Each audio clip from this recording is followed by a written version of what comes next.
मेरे बच्चे, मैं आज तुम्हें बताने आई हूँ कि मैंने तुम्हारे जीवन के लिए एक बहुत बड़ा फैसला ले लिया है। और इतना बड़ा फैसला मैंने क्यों लिया, क्या कारण है उसके पीछे जो कि मैं इतना बड़ा फैसला लेने पर मजबूर हो चुकी हूँ। ऐसा कौन सा कारण है जिस कारण से मैं इतना बड़ा फैसला लेने पर मजबूर हो गई हूँ,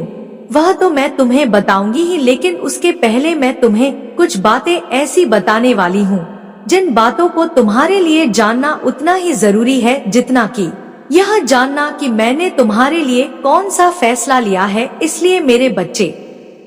यदि तुम चाहते हो कि तुम मेरी बातों को और मेरे फैसले को जान पाओ और उस महत्वपूर्ण बात को जान पाओ जिस महत्वपूर्ण बात की वजह से मैंने यह फलिया है, तो तुम बीच में मेरा संदेश छोड़ने की भूल बिल्कुल भी मत करना, क्योंकि आधी बात सुनोगे तो तुम्हें आधी बात समझ में आएगी, पूर्ण बात सुनोगे तो तुम्हें पूरी बात समझ में आएगी और निश्चित ही तुम्हें वह बात भी पता चल जाएगी जो तुम्हें पता नहीं है कि किस कारण से मैंने तुम्हारे लिए यह फैसला ले लिया है। फैसले को जानने से पहले तुम इस बात को सुनो कि तुम महादेव की शक्ति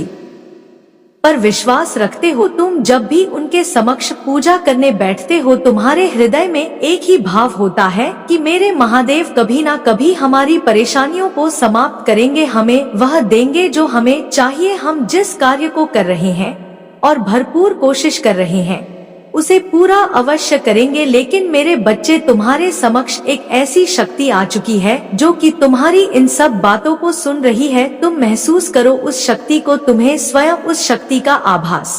होगा, क्योंकि तुम्हारा जीवन तुम्हारा है और कर्म भी तुम्हारा है, तुम्हारी सोच भी तुम्हारी है और धर्म भी तुम्हारा है। लेकिन तुम जो कार्य कर रहे हो उसका फल क्या तुम्हें देना है वह तो नहीं मैं तय करूंगी। जो तुम महादेव से बार बार प्रार्थना करते हो वह मैं स्वयं सुनती हूँ और मैं तुम्हारी उन इच्छाओं को अवश्य पूर्ण करूंगी। लेकिन मेरे बच्चे, मेरे द्वारा लिया गया यह फैसला नहीं है। मैंने तुम्हारे लिए एक ऐसा फैसला ले लिया है जिस फैसले पर तुम्हें खरा उतरना है और मुझे पूर्ण विश्वास है कि तुम उस फैसले पर खरे उतर पाओगे और जान पाओगे कि तुम्हारे जीवन में तुम्हें सही और सत्य को कैसे साबित करना है। अर्थात तुम्हारे जीवन में जब जब तुम्हें किसी भी बात को साबित करना होगा तो तुम कैसे साबित करोगे। किसी भी व्यक्ति के समक्ष अपनी बात को रखने के साथ साथ तुम्हें धैर्य रख करके उस बात का मूल्यांकन करना होगा और तुम उस समय का भी इंतजार करोगे जिस समय वह व्यक्ति तुम्हारी बात पर पूर्ण विश्वास करे और तुम्हें उस समय धीरज रखना होगा। इसके साथ साथ तुम्हारे हृदय के अंदर अभी अभी जो धारा उत्पन्न हुई है, अर्थात जो सोच उत्पन्न हुई है, उस सोच के बारे में तुम्हें जानकर बहुत ही ज्यादा हैरानी होगी। मेरे बच्चे, किसी कार्य के बारे में जब भी सोचते हो तो तुम खुश हो जाते हो, लेकिन जैसे ही उस कार्य को करना प्रारंभ करते हो तो डरना प्रारंभ हो जाता है। अर्थात तुम्हारे हृदय का डर अभी भी निकल नहीं रहा और ना ही तुम उस डर को निकाल पा रहे हो। तुम सोच तो रहे हो कि तुम उस डर को निकाल पाओ, लेकिन वह डर तुम्हारे हृदय में विराजमान होकर तुम पर हावी हो चुका है। उसका कारण केवल इतना है कि जब जब तुम किसी भी कार्य पर कदम बढ़ाते हो तो तुम अपने कदमों को बढ़ाते हुए डरते हो। इस बात का भय तुम्हें सताने लगा है कि तुम्हारे इर्द गिर्द रहती शक्ति क्या तुम्हें पूर्ण रूप से जीत प्राप्त कराएगी, क्या जो तुम काम कर रहे हो उसे पूर्ण करेगी। मेरे बच्चे, वह शक्ति जो तुम्हारी हर बात को सुनती है और हर बात को समझती है, क्या वह तुम्हें जीत के लिए शक्ति देगी या नहीं। और ही एक कारण है जिस कारण की वजह से मैं यह फैसला लेने पर मजबूर हो गई हूँ कि अब चाहे कुछ भी हो जाए, लेकिन तुम्हारे जीवन में मैं ऐसा कभी नहीं होने दूंगी। और वह कुछ बात ऐसी है कि जब जब तुम महादेव से प्रार्थना करते हो, जब जब तुम उनके समक्ष अपनी परेशानी को कहते हो, कोई बात कहते हो, तो तुम्हें बस केवल एक कार्य करना है और तुम परेशानी मुक्त हो जाओगे। क्योंकि मेरे बच्चे, अब ध्यान दो जो कह रही हूँ। जब भी आज के बाद तुम महादेव के समक्ष पूजा करने जाओगे या किसी भी बेल पत्र को चढ़ाओगे या कोई भी ऐसा पुष्प चढ़ाते हुए या किसी भी पूजा में तुम केवल भोलेनाथ को स्मरण कर रहे हो, तो जब तुम भोलेनाथ के समक्ष पूजा करते हो अर्थात शिवलिंग पर पूजा करने जाते हो, उस समय जब भी तुम शिवलिंग को भोलेनाथ कहकर पुकारते और उनसे अपनी कोई भी मनोकामना मांगो तो तुम साथ में यह जरूर कहना कि भोलेनाथ और माँ पार्वती दोनों ही मेरी इस मनोकामना को पूरा करें, क्योंकि मेरे बच्चे मैं अधिकतर देख रही हूँ कि शिवलिंग के समक्ष पूजा करते समय तुम मेरा नाम नहीं पुकारते, तुम केवल महादेव का नाम को मारते हो और तुम मुझे स्मरण करना भूल जाते हो। इसलिए आज मैंने यह फैसला किया है कि जब जब तुम उनके शिवलिंग के समक्ष पूजा करते समय मेरा नाम भी पुकारोगे तो तुम्हारी मनोकामना में शीघ्र ही पूर्ण कर दूंगी। मेरे बच्चे, इस बात को अवश्य ध्यान रखना कि यदि तुम किसी भी बात को कह रहे हो अर्थात किसी भी इच्छा को पूरा करने के लिए प्रार्थना कर रहे हो तो अपने हृदय में विश्वास रखकर ही करना। पूजा करते समय तुम्हारे इर्द गिर्द जो लोग भोलेनाथ की पूजा कर रहे हैं वह भी उतनी ही भोलेनाथ की शक्ति में विश्वास रखते हैं जितनी कि तुम, और उनके हृदय में भी भोलेनाथ उसी तरह विराजमान है जिस तरह तुम्हारे हृदय में विराजमान है। जितना तुम उनसे प्रेम करते हो उतना ही वह भी उनसे प्रेम करते हैं। जितना तुम्हारा उनके प्रति विश्वास है उतना ही उनके प्रति भी विश्वास है। मेरे बच्चे, इस बात को ध्यान रखना जरूरी है कि तुम जब भी पूजा करो तो किसी भी व्यक्ति को जल्दी के चलते धक्का देने का प्रयास भूल कर भी मत करना। मैंने ऐसा कई बार आभास किया है कि जल्दी के चलते तुम किसी भी व्यक्ति को धक्का दे देते हो और तुम्हें बहुत ही जल्दी है पूजा करने की। तुम यह भूल जाते हो कि तुम्हारे समक्ष आया हुआ व्यक्ति भी भोलेनाथ का उतना ही पुजारी है जितना कि तुम, उतना ही वह भी विश्वास रखता है, जितना कि तुम उसका समय भी उतना ही कीमती है जितना कि तुम्हारा समय कीमती है, और उसके हृदय में भी भोलेनाथ उतना ही विराजमान है जितना कि तुम्हारे हृदय में विराजमान है। लेकिन मेरे बच्चे, तुम जैसे ही धक्का मुक्की करके आगे जाने का प्रयास करते हो यहीं पर तुम सबसे बड़ी गलती कर देते हो, क्योंकि जिन भोलेनाथ की पूजा को करने के लिए तुम बेसब्र हो रहे हो उनके भक्त को धक्का दे रहे हो। जल्दीबाजी में तुम उन्हें अनदेखा कर रहे हो, यह भूल गए कि उसके हृदय में भी तो भोलेनाथ विराजमान है, अर्थात वह भी भोलेनाथ की एक एक जीती जागती तस्वीर है अर्थात शक्ति है। इसके साथ साथ जब तुम भोलेनाथ की पूजा करते हो तो तुम्हें उस समय इस बात का ध्यान रखना चाहिए कि जिस जगह पर तुम खड़े हो पूजा के समय वह पूरी जगह भोलेनाथ की शक्ति से संपन्न है, अर्थात वहाँ पर भोलेनाथ की शक्ति पहले से मौजूद है। इसलिए मेरे बच्चे, कोई भी ऐसा कार्य जो तुम्हें छोटा दर्शाता है यह तुम्हारे जीवन के लिए सही नहीं है। अर्थात महादेव की उस शक्ति को पहचानो जिस शक्ति के द्वारा तुम जीवन में कभी भी किसी भी इंसान के साथ साथ देवीय शक्ति की जब तुम इज्जत करोगे और किसी भी इंसान को इस प्रकार से देखोगे कि वह देवी शक्ति ने ही बनाया है या बनाई है। मेरे बच्चे, इस संसार के हर व्यक्ति, किसी भी इंसान को यह बात कभी नहीं भूलनी चाहिए कि वह जिस ईश्वर को देखना चाहता है अर्थात जिसे वह मूर्ति में देखता है, किसी भी ऐसी प्रतिमा में देखता है जिसको वह बहुत मानता है, वह शक्तियाँ सभी इंसानों में विद्यमान है क्योंकि उनके हृदय में विद्यमान है। और यदि ईश्वर के बनाए हुए इंसान का निरादर करता है या वह उन्हें अनदेखा कर देता है तो निश्चित ही वह ईश्वर की बनाई हुई शक्ति का निरादर करता है। इसलिए मेरे बच्चे, कभी भी यह बात मत भूलो कि तुम्हारे जीवन में जो कुछ हो रहा है वह ईश्वर की मर्जी से हो रहा है। कर्म जो कर रहे हो वह तुम अपनी मर्जी से कर रहे हो। तुम्हें जो कर्म सही लगते हैं वह तुम करते हो और जो ईश्वर को तुम्हारे लिए सही दिखाई देता है ईश्वर तुम्हारे लिए अवश्य करते हैं। यदि तुम्हें कोई भी चीज गलत दिखाई देती है या तुम्हें ऐसा आभास होता है कि तुम्हारे जीवन में कुछ गलत हो रहा है तो इस बात का विशेष ध्यान रखो कि वह तुम्हारे साथ गलत नहीं हो रहा। तुम्हारे जीवन में आगे के समय में तुम्हें उसका फल प्राप्त होगा, अर्थात तुम्हें आगे जाकर इस बात का आभास होगा कि जो तुम्हारे जीवन में हो चुका है वह सही हो चुका है और तुम्हारे जीवन के लिए वह अति उत्तम है। यदि तुम इस तरह के भाव को लेकर चलते हो तो निश्चित ही जीवन में आगे जाकर तुम बहुत ही ज्यादा खुशियां प्राप्त करते हो, बहुत ही ज्यादा तुम मेरे आशीर्वाद को प्राप्त करते हो। मेरा आशीर्वाद सर्वदा तुम्हारे साथ है, तुम्हारा कल्याण होगा। जय हो माता रानी, हर हर महादेव। मेरे बच्चे, यदि तुम्हें मेरा संदेश प्राप्त हुआ है तो शीघ्र ही तुम्हारी एक ऐसी इच्छा पूर्ण होने जा रही है जिसकी पूर्ण होने की उम्मीद तुमने काफी समय से लगा रखी थी और वह उम्मीद अब तुम्हारे जीवन में खरी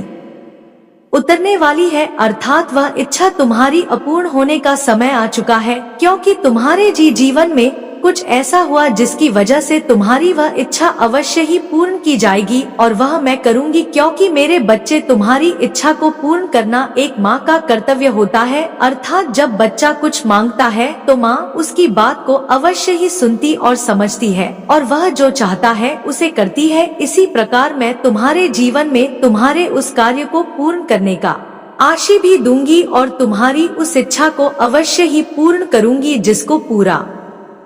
करना तुम्हारा कब से सपना था, और अब वह सपना शीघ्र ही पूरा होने वाला है। लेकिन मेरे बच्चे, बस तुम एक बात का स्मरण रखना कि तुम्हारी वह इच्छा कैसे पूरी होगी वह तुम जान लो। केवल एक बार तो निश्चित ही वह इच्छा अवश्य ही पूर्ण हो जाएगी। किसी भी बच्चे के लिए बहुत ही ज्यादा सौभाग्य की बात होती है कि उसकी कोई भी इच्छा जो उसने काफी समय पहले सोची थी और उसके लिए काफी प्रयास किया, और वह एकदम से पूर्ण हो जाए, यह सोचने समझने की शक्ति से भी बाहर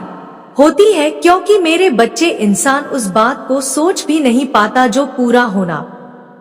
प्रारंभ हो जाता है। और वह तुम इस प्रकार से करो कि आज जब तुम मेरे संदेश को सुन रहे हो, उस दिन के पश्चात जैसे ही सोमवार का दिन आएगा, तुम प्रातः काल सूर्य के निकलने से पहले ही उठना और अपने सभी कार्य को निवृत्त करके तुम स्नान करना, और उसके बाद तुम स्वच्छ वस्त्र धारण करो। स्वच्छ वस्त्र का अर्थ वस्त्र श्वेत नहीं होना चाहिए, लाल रंग का वस्त्र या पीले रंग का वस्त्र ही पहनना। और उसके पश्चात तुम एक पुष्प और एक लोटे में जल लेना, अथवा कुछ दूध डालना उस जल के अंदर, और 4 चीनी के दाने डालकर उसके अंदर वह सुगंधित फूल को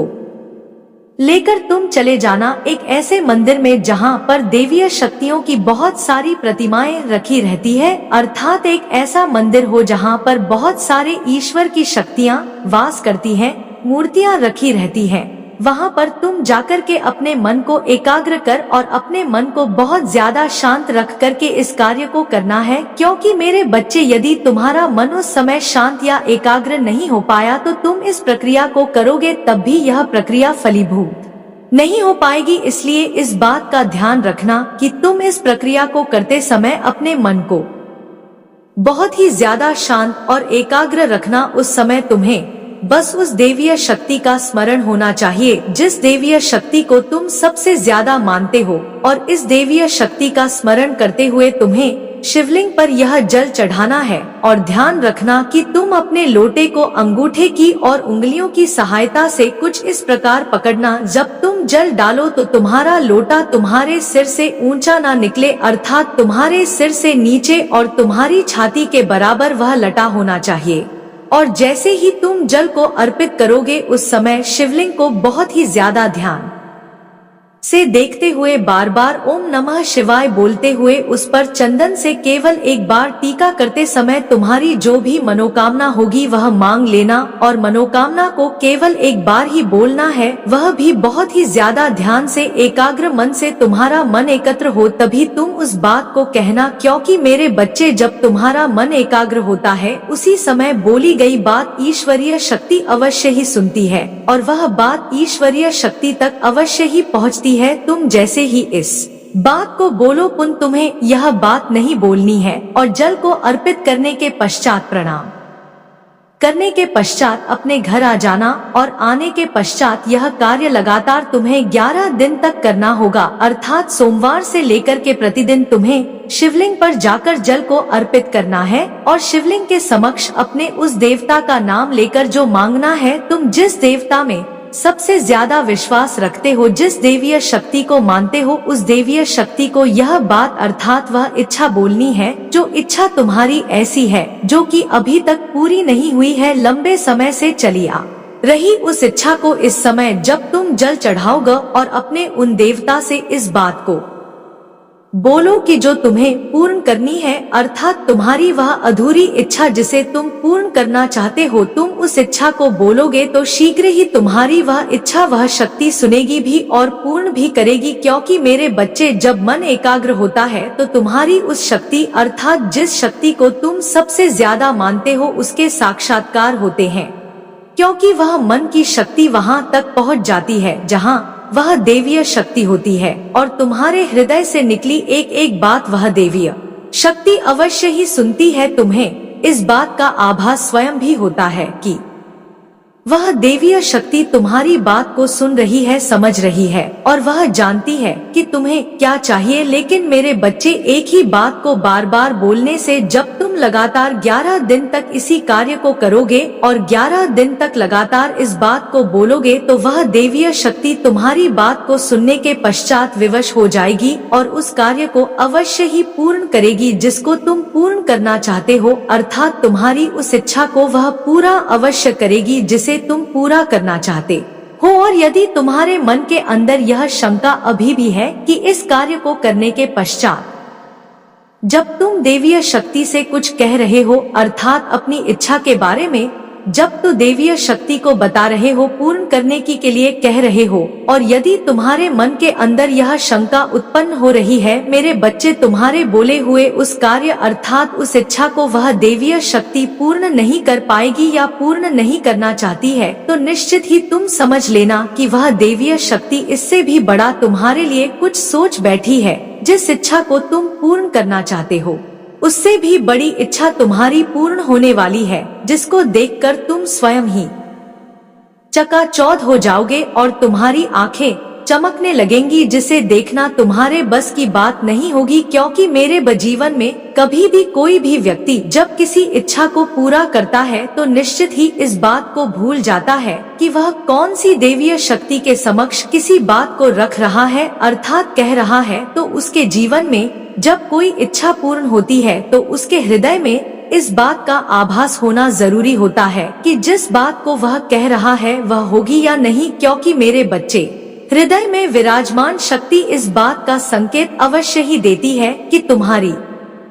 वह बात अवश्य ही पूर्ण होने वाली है या पूर्ण नहीं होने वाली है। अर्थात यदि वह शक्ति तुम्हें इस बात का संकेत देती है कि तुम्हारी वह बात पूर्ण होने वाली नहीं है तो इसके लिए तुम्हें ज्यादा निराश होने की या हताश होने की या उदास होने की आवश्यकता बिल्कुल भी नहीं है। केवल तुम्हें अपने मन के अंदर इस विश्वास को रखते हुए आगे बढ़ना है और हमेशा इस कार्य को करना है। अर्थात 11 दिनों के बाद तुम प्रति सोमवार को इस कार्य को करते रहोगे तो तुम्हारे जीवन में तुम्हें वह कार्य जो तुम पूरा करना चाहते हो और इससे भी बड़ा, उन दोनों में से तुम्हें एक कार्य अवश्य ही पूरा होगा। क्योंकि मेरे बच्चे, देवीय शक्ति कभी भी तुम्हारे किसी भी कार्य को अधूरा नहीं रहने देती है। तुम्हारी इच्छा को सुनने के पश्चात वह उस इच्छा को अवश्य ही पूर्ण करती है। क्योंकि देवीय शक्ति को इस बात का पता होता है कि तुम्हें क्या चाहिए, क्यों चाहिए, किस लिए चाहिए, तुम्हारी क्या जरूरत है और तुम्हारे जीवन में क्या क्या कमी है। क्योंकि मेरे बच्चे, कोई भी व्यक्ति उस देवीय शक्ति के समक्ष किसी भी बात को कहता है, देवीय शक्ति तभी उस बात को नहीं जानती बल्कि देवीय शक्ति को वह बात पहले से ही पता होती है। लेकिन जब कोई व्यक्ति किसी बात को बार बार कहता है,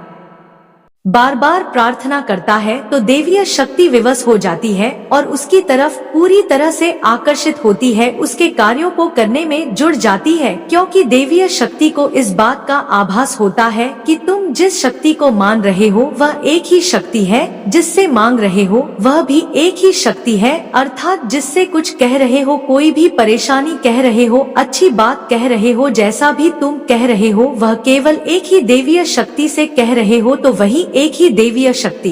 प्रार्थना को अवश्य ही सुनती है। लेकिन मेरे बच्चे, इस दौरान तुम्हें एक बात का अवश्य ही ध्यान रखना होगा कि तुम किसी दूसरी देवीय शक्ति के समक्ष अपनी प्रार्थना को मत बोलना। क्योंकि तुम इस बात को ध्यान रखना कि तुम्हें उसी देवीय शक्ति को यह बात बोलनी है और जो भी प्रार्थना करनी है वह एक ही देवीय शक्ति के समक्ष करनी है। क्योंकि अलग अलग देवीय शक्तियों के समक्ष बोलने से तुम्हारी वह इच्छा हमेशा अधूरी रह जाएगी। क्योंकि मेरे बच्चे, जब तुम किसी भी एक देवीय शक्ति के ऊपर पूरा विश्वास रखते हो और विश्वास पूर्वक किसी भी एक देवीय शक्ति को अपनी इच्छाओं को बताते हो तो निश्चित ही तुम्हारे जीवन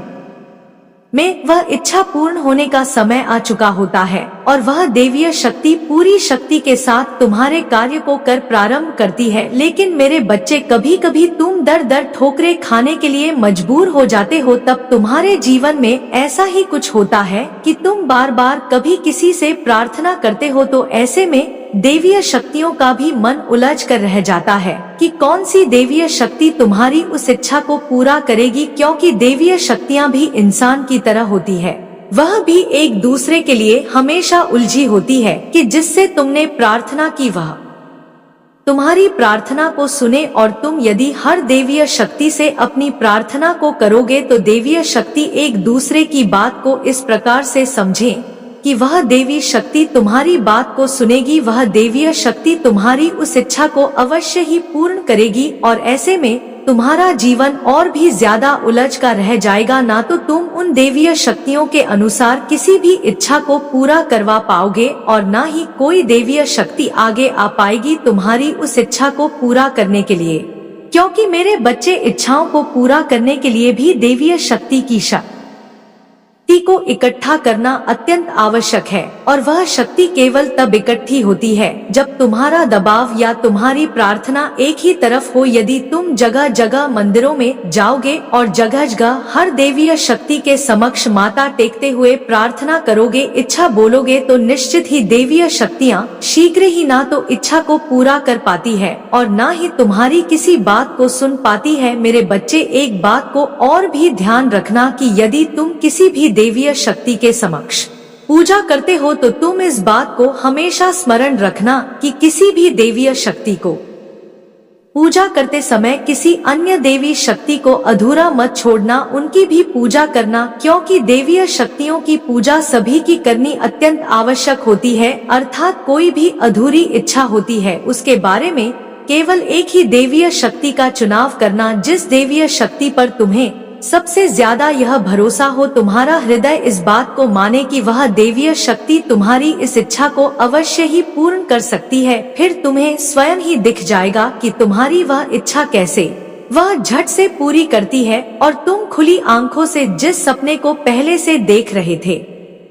वह सपना तुम्हारा पूरा होने लगा है, और तुम्हें भी इस बात का आभास हो ही जाएगा कि जो देवीय शक्ति तुम्हारी बात को सुन रही थी, जिसके समक्ष जाकर तुम बार बार प्रार्थना कर रहे थे, उस देवीय शक्ति ने तुम्हारे उस कार्य को पूर्ण करना प्रारंभ कर दिया है। लेकिन मेरे बच्चे, उसके लिए तुम्हें कुछ समय इंतजार भी करना होगा और उस देवीय शक्ति की पूजा भी करनी होगी। तुम उस देवीय शक्ति का साथ ना छोड़ करके बार बार उनके समीप रहो, बार बार उन पर विश्वास करो, बार बार उनकी पूजा करो। उनके समक्ष कभी भी तुम्हारे मन के अंदर अविश्वास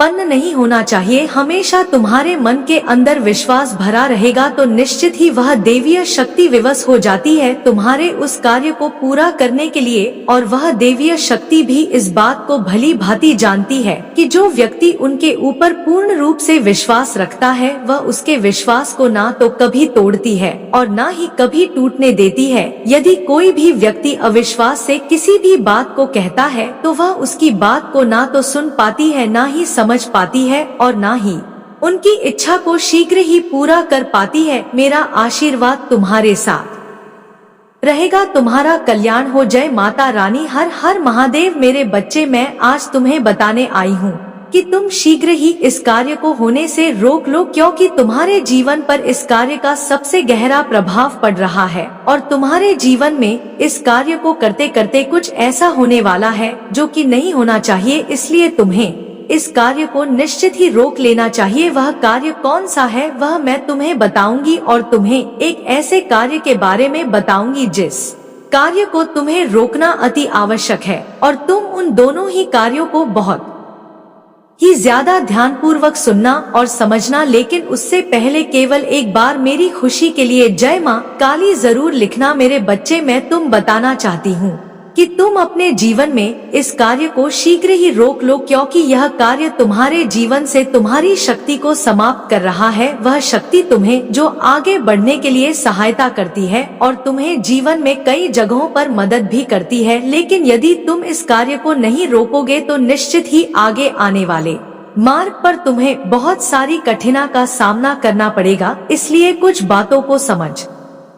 लेना अति आवश्यक है। मेरे बच्चे, जो मैं बता रही हूँ उसको बहुत ही ज्यादा ध्यान से सुनो और इस बात को समझ लो कि यदि तुम अपने जीवन में कुछ ऐसे कार्यों को करते हो जिस प्रकार से तुम्हारे उस बढ़ते हुए पौधे को, अर्थात तुम्हें जो फल प्राप्त होने वाला है,